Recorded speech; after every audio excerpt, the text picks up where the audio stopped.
alert! Learning is important, right? Yes, exactly. What a bunch of nerds. Nerd alert! Right. Marketing Architects. Hello, and welcome to the Marketing Architects, a research-first podcast dedicated to answering your toughest marketing questions.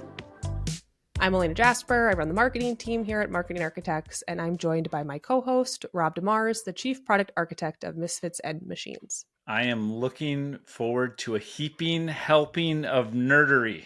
Well, that's great because we're back with your weekly Nerd Alert. Every week, I will take a deep dive into academic marketing research and then translate its complex ideas into simple, understandable language for Rob and, of course, for all of you. Are you ready to nerd out, Rob? Let's get it on like Donkey Kong. And pressure's on, Rob, because this is a study that you have supposedly already read. So no pressure, but you should be familiar with it. So as always, I'll link this in the episode notes. This week, I read Determining the Validity of Large Language Models for Automated Perceptual Analysis by Pei-Yo Lee, Noah Costello, Zsolt Katona, and Miklos Sarveri. Excellent job with those names. Thank you. You should see how I have those written out. I'm really trying to pronounce these well. All right, Rob, I know you've been interested in this topic in particular for a while. We just officially announced a pre-testing platform using LLMs. So what makes you excited about using those for market research? Gosh, there's so many amazing things that are percolating with LLMs in market research. Obviously, there's the easy button of speed to just be able to tap into an audience instantaneously and probe deeply these types of questions that are burning in our marketing brains is amazing. I do think it provides an opportunity for wider perspectives than what we often see in market research, which can be a small sample set. And then I also just love the possibilities of the product canvases that as marketers we can build on top of these LLMs so we can interact with this data in new and in really fun and surprising ways. It's a great time to be a marketer. Yeah, agreed. I find it super interesting. And one thing that really surprised me doing research for this episode is this stuff, it feels brand new, and it is. It's very recent, but there is already research proving it works. So I've seen there's been some announcements about these different types of platforms. And I see a lot of skepticism from marketers. And hey, marketers should be skeptical of new things. There's a lot of new shiny objects in marketing. But this in particular already has so much peer-reviewed research behind it. It's amazing that they've come out with this stuff. So that was surprising for me because usually with stuff with marketing, like you don't get this type of academic research to support it right away. But yeah, so the audience, you don't have to take our word for it. We're going to cover this study. They looked at how advanced AI models can replicate and even enhance traditional survey-based market research. But I want to start by defining a phrase that's within the title of this study, and that is perceptual analysis. Perceptual analysis is a way of understanding how consumers perceive different brands and products. Traditionally, this has involved in extensive surveys where participants rate brand attributes. But as we all know, conducting these surveys can be very time-consuming and costly, and that's where LLMs come in. LLMs, like the well-known ChatGPT models from OpenAI, can generate human-like text based on prompts. And the study we're talking about today demonstrates that these models can effectively substitute for human participants in certain market research tests. Specifically, the research shows that LLMs can produce data that closely matches human survey responses, with agreement rates exceeding 75% for this study in particular. So Rob, what about like the LLMs that we've been using for market research? What have our agreement rates been like? I get nervous answering that because it's surprisingly high. And when you marry the LLM with the right methodology on top of it, we've been seeing correlations above 90%. Will we continue to as things, continue to scale and grow? We'll see. But the early reads are amazing. I've been hearing too, like third parties that they've been getting. Like this study was done late last year. Kind of freaky to think about already. We're hearing about not just us, but other models getting close to. The models keep getting smarter and smarter. Well, I guess it makes sense. One key application that this study explored was brand similarity. So imagine you're asked how similar BMW and Audi are on a scale of 0 to 10. Traditionally, this would be answered by survey participants, but now, with the right prompts, an LLM can provide a numerical answer that's surprisingly consistent with what humans might say. For instance, when given the prompt, the car brand BMW is similar to the car brand XYZ, the LLM might respond with Audi, just like many participants would. The researchers tested this method in the car industry, comparing human survey data and LLM generated data. They found that the LLM generated perceptual maps, which visualized brand similarities and differences.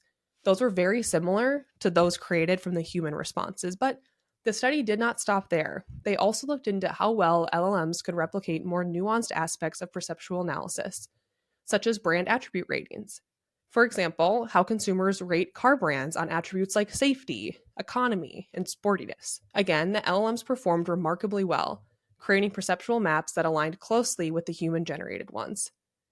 And one of the most exciting findings is this potential for LLMs to handle more complex and detailed market research tasks. With larger training data sets, these models can answer questions about demographic variations and contextual differences that would be difficult and expensive to explore through traditional methods. For instance, you could understand how perceptions of a brand change over time or across different age groups. This can be done so much more efficiently with LLMs. So not only are they great at what we're already doing, but they're going to open the door to all these new things. So the implications for this are huge. Using LLMs could significantly speed up the process, reduce our costs, and really scale market research. So Rob, this is all like really exciting, and I think it's too bad that I can already feel the pushback just from like LinkedIn of people like the skepticism. And again, I understand it, but what do you think is like really holding brands back right now from just diving headfirst into this? I think it's just the standard speed of adoption. We're dealing with an adoption curve where you've got laggers who they're going to soften their opinions. I truly believe 1 year from now, this won't even be a debate anymore. I think it's moving that fast. But I think people need to come along for the ride and learn and understand what's possible and not dismiss it out of the chute because, yeah, a year from now, it'll be a given that people are using synthetic audiences. I am hearing about it more and more. Actually, before we recorded this, I was listening to a Media Post podcast episode with CMO at Newell Brands, and they have like all different types of products and all different sorts of categories. They've been using ChatGPT to create personas for every single category and use it to like test products, test offers. Like they found that it just has helped them scale like their innovation and product improvement process so much. I thought that was really cool. I agree really with you. Cool. I think that we're going to start to hear about it more and more. And that's a good point too, that like whenever there's something new, there's early adopters, there's laggards. It's probably just how it's going to be. But the authors, they had some additional thoughts that I wanted to get your opinions on. They noted that the LLMs are not perfect, and they highlight the need for careful prompt engineering. So they want to make sure that you craft the right questions to get the best possible response from the models. And they also recommended that for highly nuanced or critical decisions, you should try combining LLM data with human insights. And I've heard more and more about brands doing this. They're like, well, we're using synthetic audiences, but they're also still using traditional methods to benchmark. I was just curious, Rob, do you agree with that? Do you think you can just lean fully into this? Like, when do you think you should lean more on like human, like research and human panels? It's always important for us to check our homework, right? And even as we've been building out our own solution for creative pre-testing using synthetic audiences, we're always going back and testing our methodologies with what has happened previously in history with real humans in market. So I think especially in these early days, there's absolutely hallucinations that can occur in the data. The models can be finicky at times. People joked over the holidays how ChatGPT seemed to get lazy. This is a time when we have to have a relationship with the technology and not just assume everything is perfect. Kind of a great example of humans still being needed in the AI process. Absolutely. Like, yeah, it's not enough to just let it run on its own. All right, for our Rob GPT, this is what it said. LLMs are like having a super smart robot that can taste test different brands of ice cream and then tell you which ones are the most similar, all without needing human taste buds. This study shows that this robot is almost as good as a human at figuring out flavors, making ice cream research faster, cheaper, and just as tasty. The only thing I take issue with that is I believe that I would enjoy that ice cream more than the robot. But beyond that, absolutely. Yeah, I was going to say, like, my brother still doesn't have his taste back from COVID, so the robot would definitely do better than him at ice cream tasting. All right, there you go. There you go. So there's always exceptions, people. That's it for this episode of The Marketing Architects. We'd like to thank Ayana Klaphaki for producing the show and Taylor De Los Reyes for editing. You can connect with us on LinkedIn, and if you find the show valuable, please leave us a rating and review. And if you'd like to hear more from us, subscribe to our weekly email newsletter. It's built for marketers seeking research-first analysis of the latest trends. You can go to marketingarchitects.com/newsletter to subscribe. Now go forth and build great marketing. For some reason, having to say LLM that many times twisted my tongue, and then I couldn't say other things. If I had to say any other complicated word, it was just like, nope. Marketing architects.